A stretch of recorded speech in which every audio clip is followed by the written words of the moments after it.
Boa tarde, amigos. Estamos abrindo o nosso preliminar à imagem do futebol nesta sexta-feira. Quente, muito calor.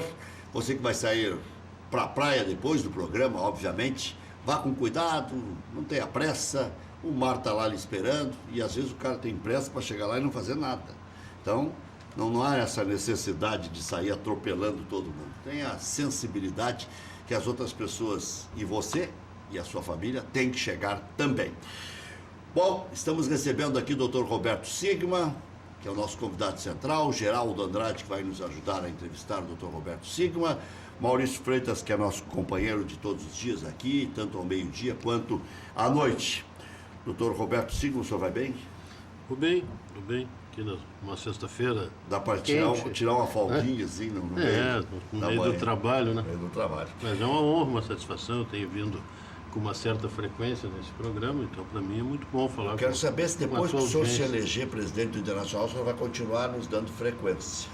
Olha, tu pode ser testemunha disso. Quando eu fui vice-presidente de futebol, eu acho que eu atendi a imprensa como ninguém, ao contrário do que muitos esperavam, inclusive com igualdade, né? Alguns veículos e grupos de comunicação tinham espaços privilegiados no Beira-Rio, e eu também, quando fui vice-presidente da área responsável por isso, eu fiz uma concorrência dos espaços, né? Ninguém teve o privilégio de manter os espaços que tinha, né? Fiz uma concorrência, uma disputa igualitária a todos.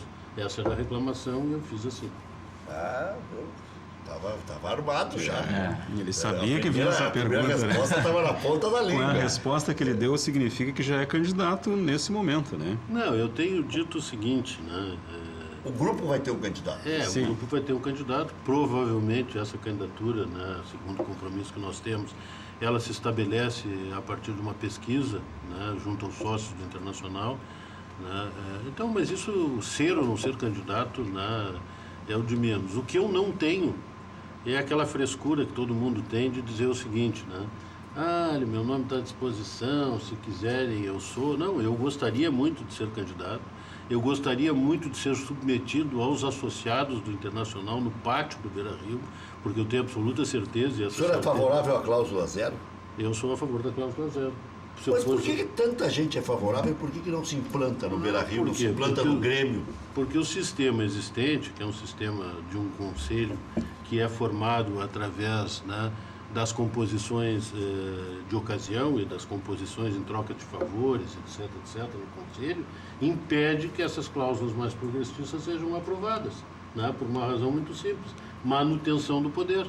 Tá, mas aí, digamos assim, entraram movimentos populares na atual administração do Internacional. Para ser bem específico, o povo do clube. Eles também queriam cláusula zero, com certeza, lá atrás. Eu, inclusive, apresentei uma emenda em nome deles, porque eles não podiam apresentar emenda, porque eles não tinham nenhum conselheiro. A reforma estatutária eu assinei, recebi deles, né? Ela não tornava zero, tá?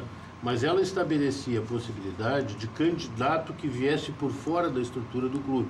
Aí todo mundo diz assim, não, mas aí um aventureiro lança sua candidatura. Bom, mas há formas de evitar isso. Como fazê-lo?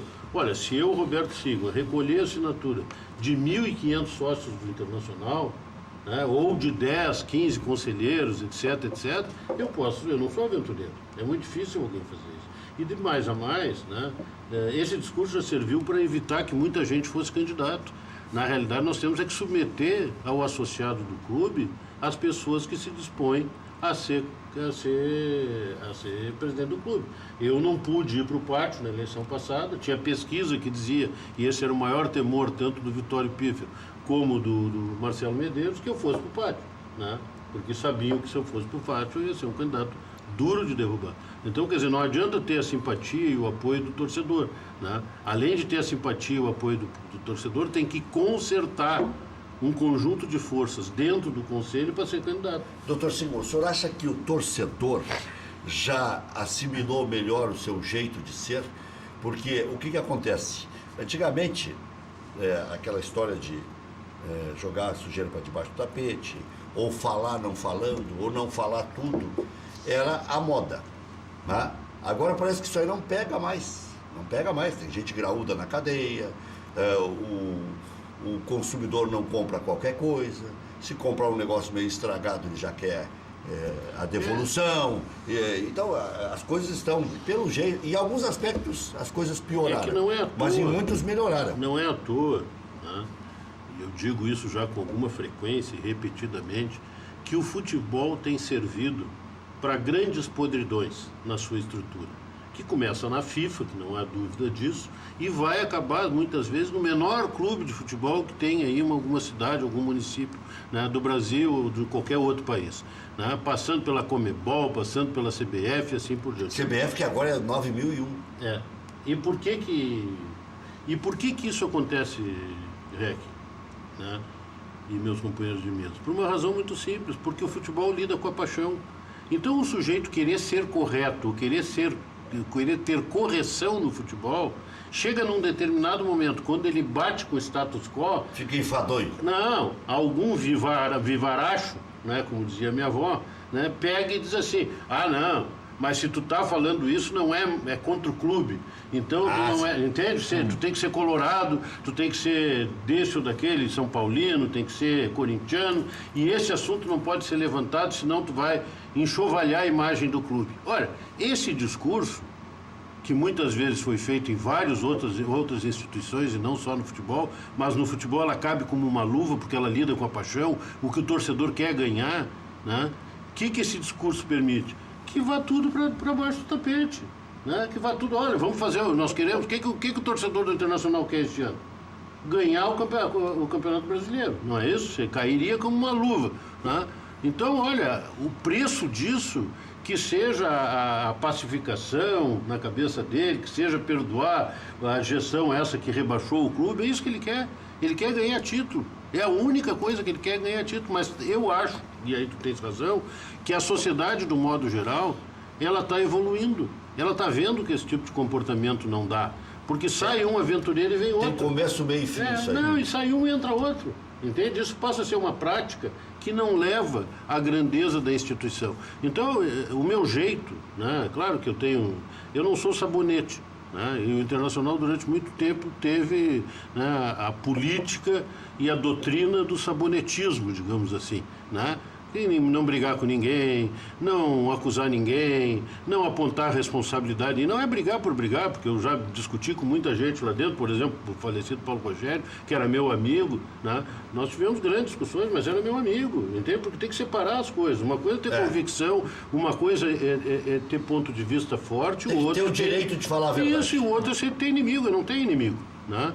Agora, essa coisa do politicamente correto, que também foi algo que foi instituído, né, para calar a boca de muita gente, para criar antipatias gratuitas, né, isso também tem que ser afastado e tem que ser flexibilizado, né? Não, olha, se eu não gosto de alguma coisa, se eu fizer de conta que gosto, eu sou um cretino, não é? Eu estou sendo um hipócrita. Olha, eu vou dizer que gosto. Não gosto. Não gosto. Não gosto que o Internacional, cada vez que muda de técnico, mude toda a comissão técnica. Não acho isso uma... Bom, se eu não tenho o direito de dizer isso, né, eu estaria sendo hipócrita se ficasse quieto em nome de alguma coisa.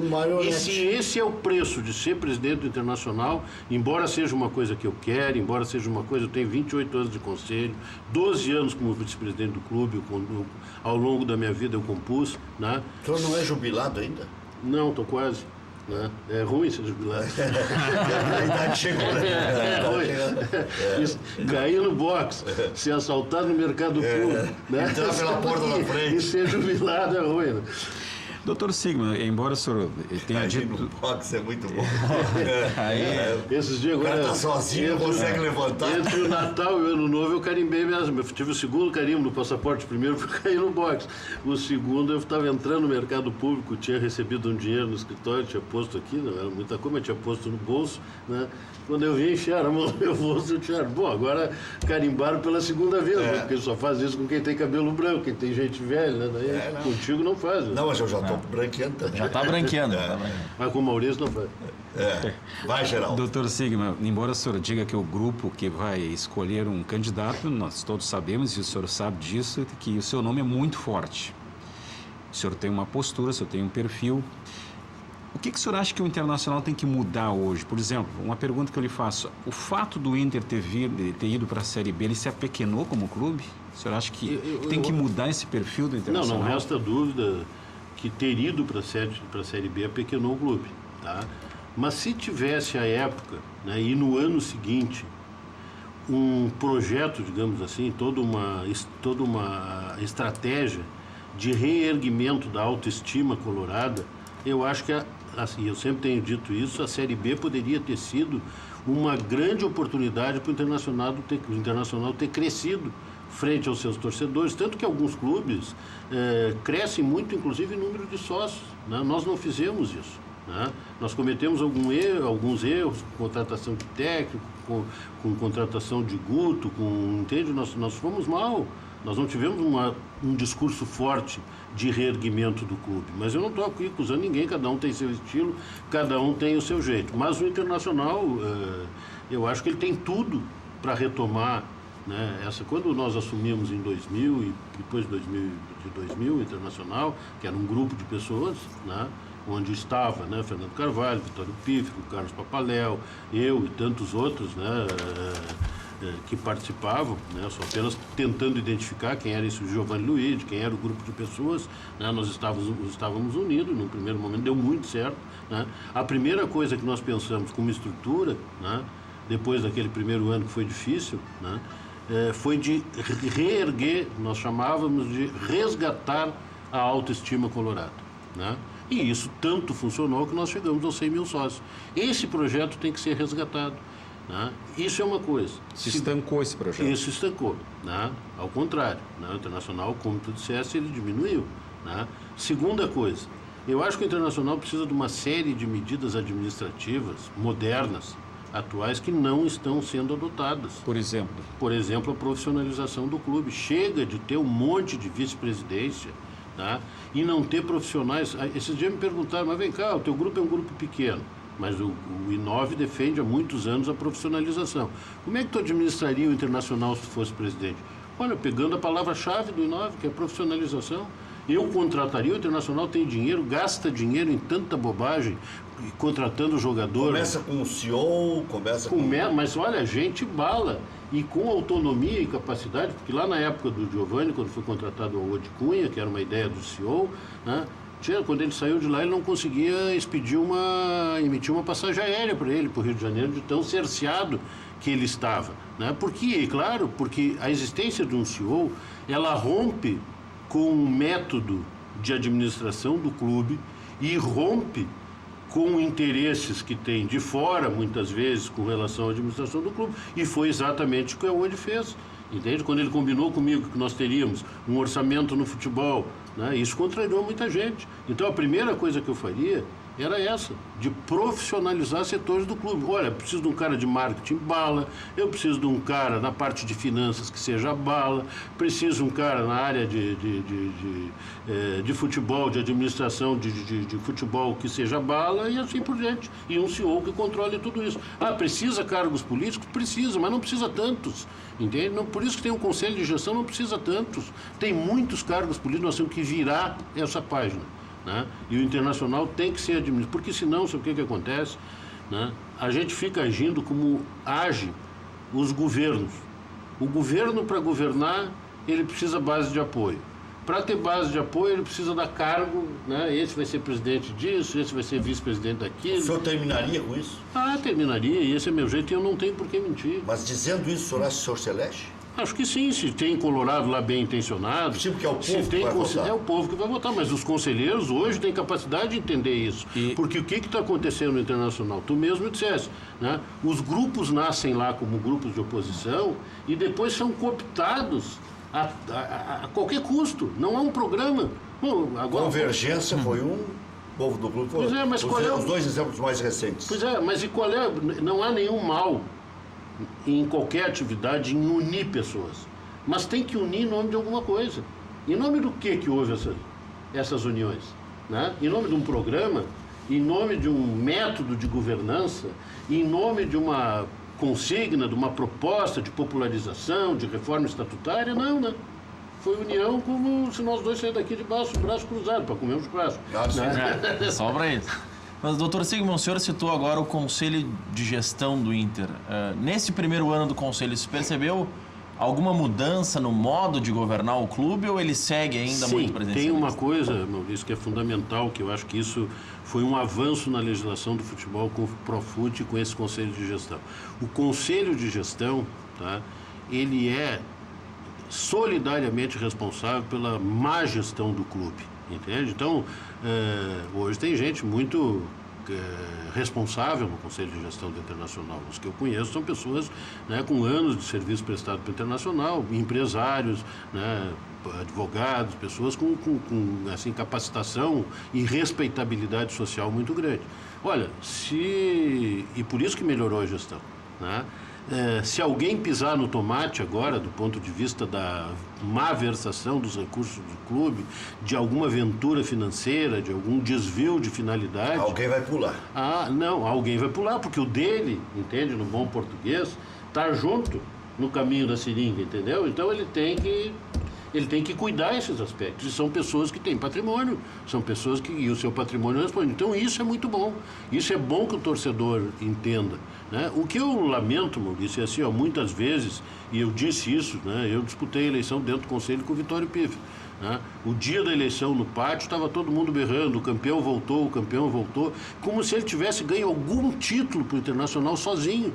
Na realidade, nem ele, nem Fernando Carvalho ganharam o título sozinho. O que havia era uma composição de pessoas, cada um num lugar e cada um desempenhando bem a sua função, na época com muita honestidade, com muita seriedade, que permitiu que o futebol, né, vicejasse nessa estrutura. E com o comando certo, mas ninguém ganhou sozinho. E deu no que deu, quer dizer, ninguém foi ver na época, né, qual era o perfil da pessoa que estava se candidatando. Nessa época o senhor estava no jurídico? Qual? Do Fernando e do... Não, eu fui, a primeira vez que eu trabalhei no Internacional, que eu fui convidado para trabalhar no Internacional, foi com o Gilberto Medeiros, aí sim no jurídico. Depois mas estou dizendo agora, depois dos anos 2000. Não, depois da saída eu fui assessor do presidente Fernando Carvalho, depois assumi aquela área de comunicação, que era aquela site, jornal, revista, etc. Aí eu me lembro, fiquei bastante tempo. Nós partimos de 2 jornalistas trabalhando no clube para 12 jornalistas trabalhando no clube. Nós criamos uma verdadeira atividade, né, que abriu um campo de trabalho, inclusive para vários profissionais que hoje estão trabalhando aí em rádios, jornais, etc. Né? E depois fui ser diretor de futebol, acumulei essa vice-presidência com a direção de futebol na época da conquista da Libertadores, do bi da Libertadores, né, e do Mundial, que infelizmente nós não ganhamos, e depois segui ali como vice-presidente de futebol. Mas essa questão que o senhor levantou anteriormente, o regime presidencialista dos clubes, ele não abre um precedente exatamente para isso? Tem o cara que manda e os outros que obedecem? Na verdade, a última palavra é do presidente, né? Mas agora o Inter é gestão, o Grêmio é conselho de administração. Mas eu concordo com o Geraldo. Ainda tem muito peso a figura do presidente. Sim, tem muito peso, mas e tem que ter, né? Não resta dúvida, porque o presidente ele exerce uma representação política importante para o clube. Então a palavra do presidente é a palavra que deve animar no momento de crise, é a palavra que deve resgatar as forças para se unirem diante de uma necessidade e assim por diante. A palavra do presidente é muito importante. Só que o que não se quer do regime presidencialista não é a representatividade do presidente. O que não se quer é que o presidente possa fazer besteira sozinho, entende? Que ele tem que dividir isso com alguém, para que essa besteira possa ser minimizada, porque ninguém é Deus, ninguém é perfeito, todo mundo erra. Então, se ele, de alguma forma, coletivizar, né, as instâncias deliberativas do clube, né, ele passa, e eu acho que quem não quer isso é definitivamente burro, porque eu prefiro muito mais ter corresponsáveis com o que eu estou fazendo do que assumir publicamente, bater no peito e dizer, olha, o erro foi meu. Então, assim, tem muita gente que acha que eu sou arrogante, tem muita gente que acha que eu sou beligerante, etc. e tal, mas eu tenho humildade, eu tenho essa absoluta convicção disso. E ao longo da minha vida sempre fiz isso, nos outros cargos de gestão que assumi, né? Ninguém ganha nada e ninguém perde nada sozinho, né? A grande virtude é saber conduzir. E eu acho, apesar de hoje não me dar mais, eu acho que essa foi a grande virtude durante um determinado tempo, principalmente na presidência, do Fernando Carvalho.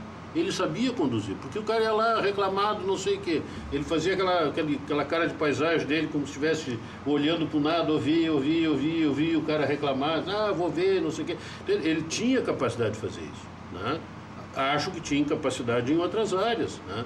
Mas isso é uma questão importante, conduzir. Ele teve muita sorte de vários outros companheiros de gestão estarem em funções importantes, né? Serem pessoas honestas e bem intencionadas naquela época, e o conjunto da obra foi muito bom, né? E isso é que nós precisamos resgatar. Talvez assim, aquilo não foi o suficiente. O senhor, presidente do Internacional, reata com o Fernando Carvalho? Não, eu não reato porque eu acho que não há necessidade. Eu já disse, quando um pouco antes da gente romper, eu entrei no escritório dele e disse para ele, quando terminei com o Interp, eu disse: Fernando, eu não discuto o teu papel no Internacional. Se depender de mim, eu boto uma estátua para ti dentro do vestiário do Internacional, para todo mundo passar ali todos os dias. E pedir a benção. E fazer reverência. Largar uma vela ali. Mas deu, entende? O teu papel tu já cumprisse. E eu lamento que o ano passado, né, o ano retrasado, quando nós caímos para a Série B, ele não tenha se dado conta de que já tinha passado o tempo dele, e ele inclusive maculou a sua história no Internacional tendo caído para a Série B. Né? Porque isso vai um pouco daquela arrogância e do messianismo que as pessoas têm, assim, não, se eu fizer, eu garanto. Não, tem que filtrar, tem que fazer uma avaliação de conjuntura correta, e a conjuntura era muito ruim. Qualquer um ali para tirar, não adiantava botar a mão para sair. Né? Tinha outras coisas para fazer e ele não estava fora do alcance dele. Só que maculou a sua história. Ele não fez a leitura correta. Acho que não. Até porque se isolou muito. Inclusive, né? Dos pares antigos. Né? É que o Fernando, né, não tenho relação com ele, mas já tive durante muitos anos. Sim, muito encarno. Tanto, se alguém tiver Papaléu, tu e ele. Se alguém tiver alguma dúvida, que vai ler leia o que ele escreve de mim no livro dele. Né? Está registrado. Né? O que a gente escreve não dá para mudar. Não dá. Então, assim, por isso que eu estou demorando a escrever o meu. Mas o Fernando teve ele cometeu um defeito, né? Ele cometeu assim, algo que é muito arriscado. Ele se afastou de todas as pessoas que o cercavam ou que estavam próximas a si e que tinham uma possibilidade de estabelecer o contraditório em razão de uma visão crítica. Eu nunca dependi do Fernando Carvalho, né, para nada, né, sempre foi, a não ser da nossa relação. Foi um fiel escudeiro quando ele precisou. Por amizade. E pelo clube. Amizade pelo clube. Né? Agora, quando, tanto eu como o Papaléu, todas as vezes que nós tínhamos que dizer para ele, olha, isso está mal encaminhado, isso está errado aqui, nós dizíamos. Ao longo da vida, o sujeito começa a se acostumar muito com o aplauso e começa a se afastar das pessoas que têm essa visão crítica. E quem ouve só aplauso...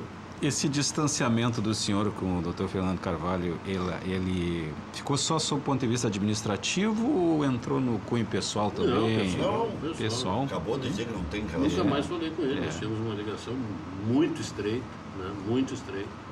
Né? Mas, tanto que eu fui o primeiro conselheiro indicado por ele a ingressar no conselho do clube. Né? Quando o Fernando surgiu no Internacional na área jurídica, depois eu entrei no conselho na gestão do presidente Zac. Né? E ali ele já tinha algum protagonismo, alguma relevância e conseguiu, então, a possibilidade de indicar alguém para o conselho. Né? E aí ele me indicou, eu fui o primeiro conselheiro há 28 anos atrás, 29 anos atrás. O Papaléu já era conselheiro, não por causa dele, mas por conta do Zin, que era cunhado dele, do Gilberto Medeiros, de todos os outros que eram amigos dele. Eu trabalhava no departamento jurídico, então já tinha, naquela época, para entrar no conselho do clube, tinha que prestar algum serviço para o clube, que eu não acho errado. Eu já tinha serviço prestado para o clube como advogado do clube, como diretor jurídico do clube. Eu acompanhei essa história toda, hein?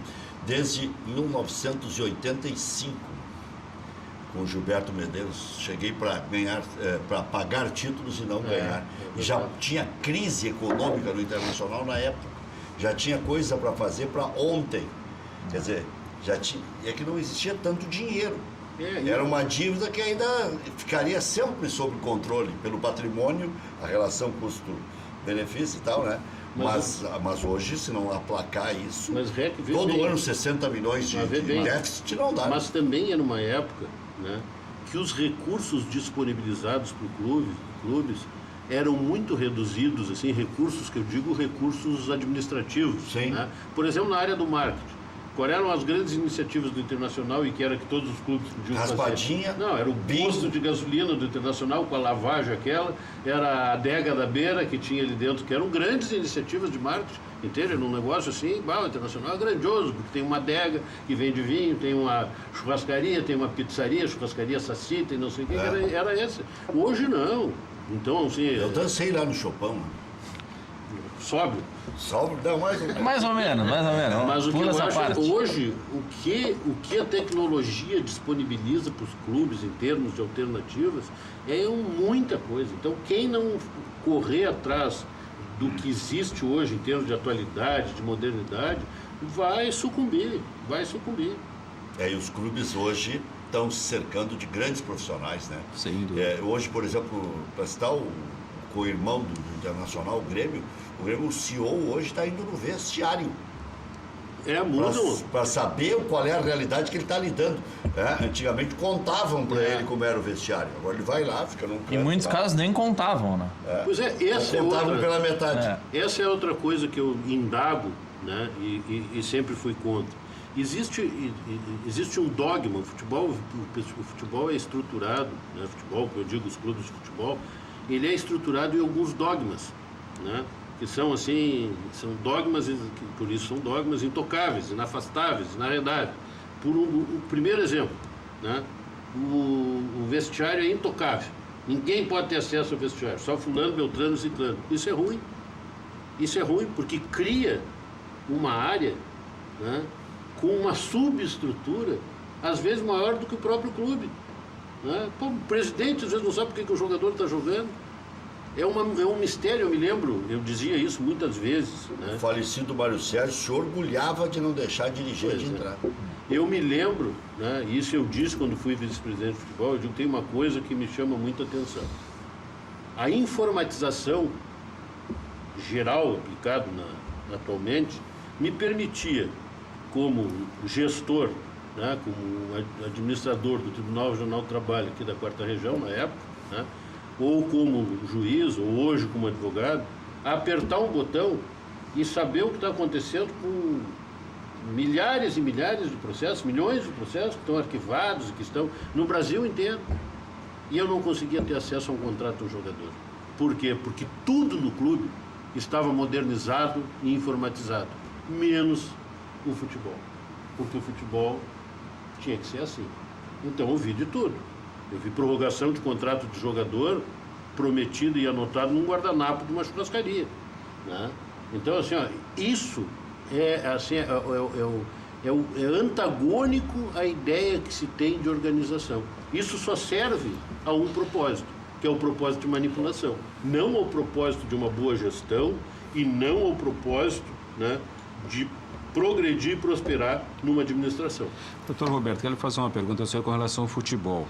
O Internacional vem da 2ª divisão, da Série B, ingressa nesse ano na Série A, está no Campeonato Gaúcho agora, teve problemas no jogo passado, né? Com esse grupo que veio do ano passado e que está se projetando para esse ano, o que o senhor espera? O senhor espera que o Inter tem que se dar um prazo para voltar a ser o grande Internacional? Esse ano, o que o senhor espera do Inter esse ano? Eu esperava, na realidade, né, que o Internacional tivesse tido, né, a possibilidade de se estruturar e planejar no ano passado. Né? Foi o que disse o Vecchio ontem. Defendendo que se gastou muito no passado. Então, o que eu acho? Nós tivemos a oportunidade no ano passado de fazer uma pré-temporada durante todo o ano de luxo, entende? Jogando com times que eram fracos da Série B, mas estruturando um time, afirmando um treinador, né? E a minha crítica, que foi, claro que foi uma grande, mas também seria muito difícil não sê-lo, né? Foi algo muito positivo o Internacional ter deixado a Série B, mas aí seria a desgraça da desgraça, permanecer na Série B, né? Mas assim, tem algo que eu acho de um despropósito total. No começo do ano, o mesmo treinador que está hoje, que foi contratado para esse ano, né, estava lá. E nós passamos por Zago, passamos por Guto, né? Quer dizer, por que esse não começou?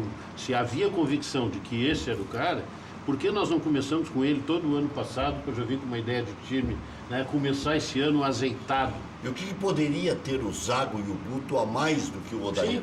Essa era a pergunta que tinha que ter sido O feita. contrato só, né? Porque nós tivemos que pagar Caminhão. um caminhão para cada um. Então, esse é o problema. Então, eu acho que é difícil, né? Não estou aqui... eu não estou aqui, né, secando, Você acha que o Inter subiria? Nem agorando, né? Mas com quem? Com qualquer um? Acho muito difícil não subir. Qualquer um não, né? Mas não faria muita diferença. Zago, Guto e Odair. não faria. Ao contrário, o Odair era da casa e teria mais potencial de crescer. Não, e outra, custaria mais barato. O Zago conseguiu perder um campeonato gaúcho pro Novo Hamburgo, Isso foi uma jogando bárbara, com 3 né? marcadores na meia cancha no Mas Brasil. então o que eu espero? Eu confesso que como terminou o ano passado, eu fiquei um pouco apreensivo, né? Eu acho que assim, nós temos o campeonato gaúcho é importante, inclusive eu acho que nós temos obrigação de ganhar o campeonato gaúcho para resgatar. O ano passado eu achei que nós não devíamos abandonar aquela competição que era a Liga. Nós tínhamos obrigação de ganhar também, porque nós temos que ganhar tudo, até campeonato de botão, né? Porque nós temos que resgatar a imagem do Internacional vencedor. Então, para ser vencedor, tem que ganhar em tudo que puder, né? Muito bem. Eu, esse ano, fiquei um pouco apreensivo, do jeito que nós começamos, porque o Campeonato Gaúcho, por si só, não é um termômetro válido, né? As contratações. Nós temos um campeonato da Série A, né? Então, né, o que eu imagino? Acho que o Internacional, se ficasse entre os 4, e hoje mais, porque são 7, 8 que vão para a Libertadores, seria uma grande vitória se o Internacional saísse, né, esse ano do Campeonato Brasileiro, classificado para a Libertadores ou ganhando um título no campeonato na Copa do Brasil, tá? Mas esse seria o ideal. Acho, pela conjuntura que eu estou vendo, né, que nós vamos ficar no intermediário, o que também já está, porque nós temos que entender que tem que dar um tempo, porque não é só o fator campo, tem o fator extra-campo. A dívida que o Internacional tem é muito significativa. Hoje não é fácil administrar o Internacional. Olha, ficou um buraco muito grande e muito difícil de ser superado. E aí eu emendo com a tua pergunta com relação às contratações. Claro que poderiam, né, ter sido feitas contratações melhores, mas eu também não sei, então seria uma corneta muito gratuita da minha parte. Eu não sei de que forma foram feitos esses negócios e não sei qual era o dinheiro que tinha disponível para fazer. Pois é. Eu hoje ainda falei com o Roberto Melo, disse: tá, Roberto, quando é que chega o Moreira? Fim de semana, confirmou que o Inter não vai pagar nada para o Paulão, porque tem uma informação equivocada na praça. O Inter já não pagou nada o ano passado e não vai pagar nada para o Paulão esse ano. Por quê? O Inter no ano passado fez beicinho, que o Vasco queria levar no começo do ano, o Inter não, só pagando o salário, porque o Paulão tinha mercado. Sim. Aí ficou mais, durante o período do Gauchão, o Paulão ficou aqui. Começou o aperto do Vasco, o Vasco levou o Paulão e pagou. E esse ano a mesma coisa, vai pagar para poder levar. Mas aí me disse o Roberto Melo, eu perguntei, tem que fazer a pergunta sempre, o repórter tem que perguntar sempre. Vem novas contratações, ele disse: como? Nós não temos um centavo. Esse é o problema, essa é a dificuldade. Então, o Inter vai pagar o Moledo em suaves prestações. Então eu não quero ser irresponsável, Rec, de estar aqui corneteando as contratações. Eu acho que foram as contratações possíveis, né, que podem dar certo, entende? Não tem nada assim que seja muito alvissareiro, mas também não tem nada que seja muito desesperador. Eu achei pior o ano passado. O ano passado, né, naquele afã de mudar toda a equipe, toda a fotografia de quem caiu para a segunda divisão, as contratações passaram a ser, a meu juízo, sem critério nenhum. Nós chegamos a ter 2, 3 jogadores para a mesma posição, entende? Aí saía, vinha outro. Então, acho que não tinha um planejamento de contratação. Eu, esse ano, vejo com alguma coisa mais consistente. Já voltamos.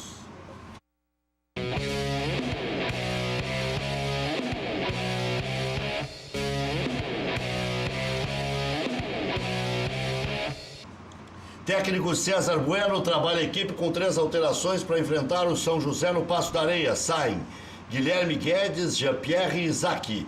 Entram Léo Gomes, Jonathan e Alisson. Provável Grêmio: Grace, Madison, Paulo Miranda, Mendonça e Léo Gomes. Quer dizer, o cantado em prosa e versos. Guilherme Guedes, lateral. Eu disse na Grenal, o pessoal elogia sem saber quem é, sem nunca ter ouvido, só comendo na mão de dirigente. Aí vai jogar o Léo Gomes improvisado na lateral esquerda, ele que não foi bem na direita, no lugar de um garoto promissor, porque se forçou tanto a barra que agora eu estou surpreso. Né? Ou o pessoal não conhecia o Guilherme Guedes ou ele tremeu na equipe titular. Jonathan foi bem no ano passado, né? Volta a ter mais espaço, e o Alisson. Bom, vamos lá. PP, Matheus, Balbino, Balbino na verdade na cabeça da área. PP, Matheus e Alisson, Lima e Jonathan. Um time extremamente ofensivo. Continua o 4-1-4-1. Quer dizer, mesmo com as chineladas e tudo mais, ele segue protegendo pouco a defesa. Só o Balbino, mais 3 articuladores e 2 atacantes, porque o Lima nada mais é do que atacante, e o Jonathan também é meio atacante. A imprensa espanhola afirma que o empresário de Arthur está com proposta do Barcelona e inicia negociações com o Grêmio para liberar o atleta. Os dirigentes do Barcelona devem estar chegando hoje em Porto Alegre. Torcida gremista terá 1.500 ingressos para São José e Grêmio, 1.000 ingressos estão à venda na loja Grêmio Mania da Arena. No dia do jogo, 500 entradas estarão à disposição da torcida. Valor, R$40 inteiras, o ingresso inteiro, e 20 meia entrada. Tá barato lá no São José. Tá barato. É o mais barato de todos. No Inter, Mais barato que na Arena e no Beira-Rio. sim. Porque lá não tem que molhar a grama, né? Sim, não gasta água. A água tá cara, hein? Luz tá cara. Colorado recebe a Avenida nesse sábado, 16h30 no Beira-Rio. Odair vai colocar time reserva nessa quarta rodada. Danilo ou Lomba, Dudu, Danilo Silva, Thales e Patrick, Charles, Gabriel Dias, Marcinho, Nico Lopes, Camilo e Roger. O Inter também com improvisação. O Iago vai ser poupado para não estourar, porque ele vai ter que jogar a Copa do Brasil, já que o Wendel ainda não retorna. O Iago é o único que disputou as 3 partidas até agora. Sim, né? para não estourar, e aí acho que está certo, senão daqui a pouco tem que recuperar o Hernando. Direção Colorada espera definir na próxima semana a situação do venezuelano Seiras. Uma rescisão amigável pode colocar fim ao vínculo do clube com o atleta. Que passagem lamentável desse jogador, né? Congresso técnico da Série A, dia 5 de fevereiro, terá votação sobre a utilização de árbitro de vídeo e grama sintética no Brasileirão. Caso aprovem, árbitro de vídeo, clubes terão que arcar com parte dos custos. Campeão da Copa do Brasil em 2001 pelo Grêmio, ex-atacante Varley foi esfaqueado em assalto na Paraíba. Atual gerente de futebol do Botafogo da Paraíba está em estado estável, com perdão da redundância, no Hospital de Emergência e Trauma de João Pessoa. Alguns sites falam em estado grave, mas a notícia que eu tinha é que ele estava bem, que ele não estava correndo risco de vida.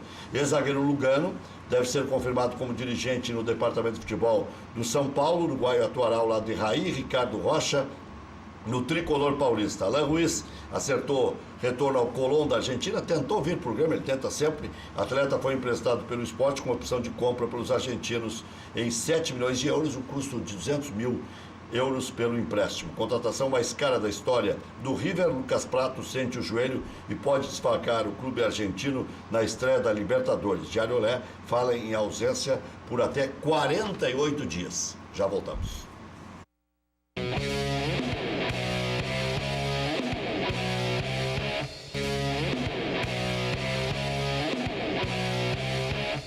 Boa climatização e manutenção, instalação, limpeza e manutenção. Também serviços de rapel. Tudo em 10 vezes no cartão. Ligue 35736000 ou 985849544. A Boa Climatização e Manutenção fica em Porto Alegre, na Edgar Pires de Castro, 820, bairro Ípica. Personal Car. Está pensando em trocar de carro? Então não perca tempo. Procure a nossa equipe de vendas, toda a linha de veículos multimarcas, seminovos com até 6 meses de garantia. Condições especiais de financiamento, 60 vezes. Venha nos visitar. Euclides da Cunha, 606. Ligue 3573-1900. Personal Car, trabalhando para a realização dos seus sonhos. Quer saber onde encontrar combustíveis de qualidade, promoções especiais de atendimento de primeira? Pergunta lá no Posto Boqueirão. Posto Boqueirão conta com a confiança da marca Ipiranga e tem os melhores serviços personalizados para seu veículo. Da troca de óleo até aspiração de tapetes estofados, calibragem e verificação de 15 itens sem pagar a mais por isso. Confira também a loja de conveniência com espaço agradável para seu lanche ou cafezinho. E a Beer Cave, que é um freezer, que é uma verdadeira caverna com as melhores bebidas. E segue a promoção do Posto Boqueirão, segue o desafio. Responda a pergunta e seja contemplado com uma surpresa incrível. Qual o posto que tem quilômetros de vantagens? Possui gasolina de qualidade? Atendimento personalizado, Posto Boqueirão, em Canoas, na Avenida Boqueirão, em frente ao Ginásio de Esportes SP e também aqui em frente ao campus da Obra. Doutor Sigma, se o senhor tivesse que negociar, até pelo valor, aceitaria uma Copa do Brasil ou o Inter tem que mirar no Campeonato Brasileiro, porque o ano que vem estará de aniversário, né? 40 anos sem ganhar um título brasileiro.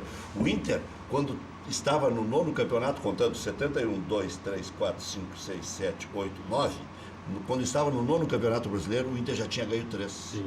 3 em 9. O Inter era detentor de 33% das conquistas. Bom, o Atlético Mineiro, acho que é só ele que está atrás do Internacional.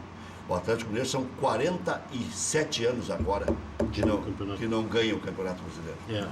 Não, eu, embora... Né, entre os grandes, obviamente, estou falando. Embora compreenda a importância, entenda e queira a importância do Campeonato Brasileiro, né, diante da conjuntura e fazendo uma análise para aquilo que eu penso em termos de escada para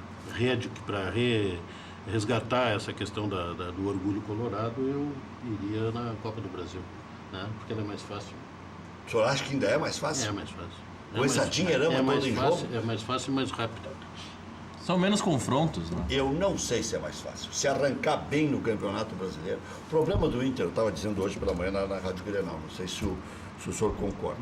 Tem uma coisa incrustada no Internacional que o Grêmio não tem mais. Jogar bem dentro e fora de casa. Eu ouvi a explicação do D'Alessandro. Mas tem que saber que em Caxias o Inter estava fora de casa. Eu fiquei não pensando, tem isso. Isso não existe. Se não terminar com isso aí, não vai levantar a caneca. Eu me lembro que quando eu estive muito próximo do Falcão, que trabalhou comigo, né, o Falcão sempre me dava um exemplo. Ele disse, Roberto, isso é bobagem. Eu e o Caçapava preferíamos jogar fora de casa, não em casa. Entende? Não, isso aí não é determinante. É muito difícil o jogador, quando está em campo, a não ser, claro, um estádio de futebol desse tamanho, que é cuspida aqui na nuca, porque o alambrado está aqui, mas não é assim, né? A gente sabe que tem todas as garantias. Ele interrompeu, o senhor ia falar outra coisa.